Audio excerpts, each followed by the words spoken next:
আসসালামু আলাইকুম, welcome to জেস্ট life. আজকে নিয়ে আসলাম কলকাতার একটা বিখ্যাত স্ট্রিট ফুড ঘুগনির রেসিপি। বাংলাদেশের চটপটির মতো হলেও এটা কিছুটা ভিন্ন হয় এর কিছু মশলার কারণে।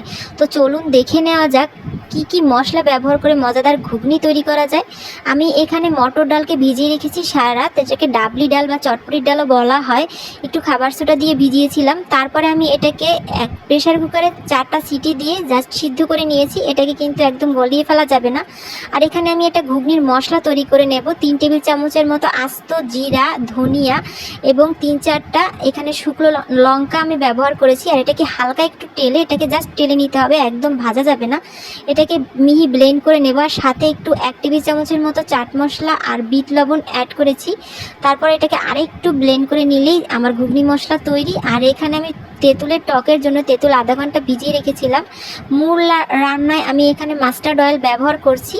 তার সাথে আমি কিছুটা পেঁয়াজ কুচি অ্যাড করেছি। 2টো পেঁয়াজ এখানে কুচি করে রেখেছিলাম। আর এটাকে খুব ভালোভাবে পেঁয়াজটাকে ভাজতে হবে যেন মুখে না পড়ে, তাহলে ঘুগনির সাথে কিন্তু স্বাদটা একদমই ভালো আসবে না। আর এখানে দিয়ে দিয়েছি 2 টেবিল চামচের মতো রসুন বাটা আর 1 টেবিল চামচের মতো এখানে আছে আদা বাটা।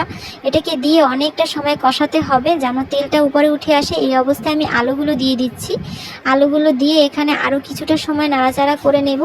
বেশ অনেকটা সময় নাড়াচাড়া করতে হবে। আলুগুলো একটু হালকা ভাজা হয়ে গেলে আমি যে ডালটা সিদ্ধ করা পানি ছিল সেটাই কিছুটা এটাতে দিয়ে দিয়েছি।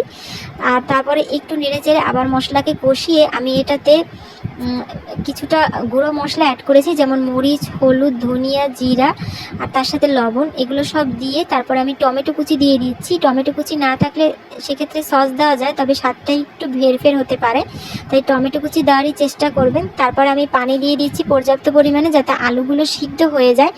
তো আলুগুলো সিদ্ধ হওয়ার জন্য আমি অপেক্ষা করছি, ঢাকনা দিয়ে ঢেকে রেখেছি। এখানে আলুগুলো দেখুন আমার একদম সিদ্ধ হয়ে গিয়েছে। আর আলুগুলো সিদ্ধ হওয়ার সাথে সাথে এখানে যে ঘুগনির ডালটাকে আমি সিদ্ধ করে রেখেছিলাম সেটা সম্পূর্ণভাবেই দিয়ে দিচ্ছি। আর দিয়ে নেড়ে চেড়ে একদম মশলাগুলোকে ভালোভাবে মিশিয়ে নিতে হবে। এগুলোকে খুব ভালোভাবে মিশিয়ে নেওয়ার পরে ঘুগনি মশলাটাকে অ্যাড করে দিতে হবে, যেটাকে আমি ব্লেন্ড করে রেখেছিলাম। তো সেই মশলাটাকে আমি অ্যাড করে দিলাম। আর এটার সাথে তেঁতুলের টকটাও আমি এই পর্যায়ে অ্যাড করে দেব। এটা আপনারা পরিমাণ মতো দিতে হবে, যে যেমন টক খেতে পছন্দ করেন।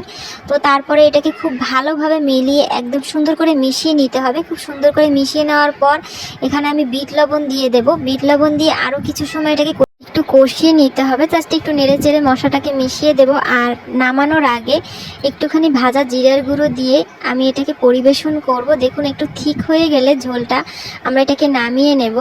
তো আমার মজাদার ঘুগনি কিন্তু একদম তৈরি। আপনারা বাড়িতে এটাকে অবশ্যই তৈরি করে খাবেন আর কমেন্টে জানাবেন আপনাদের কেমন লাগলো। আমি সামান্য একটু তেঁতুলের টক, কিছুটা শসা কুচি, কাঁচামরিচ কুচি আর লেবু দিয়ে এটাকে সার্ভ করেছি। আপনারা আপনাদের পছন্দ মতো যে কোনো কিছু দিয়ে এটাকে সার্ভ করতে পারেন।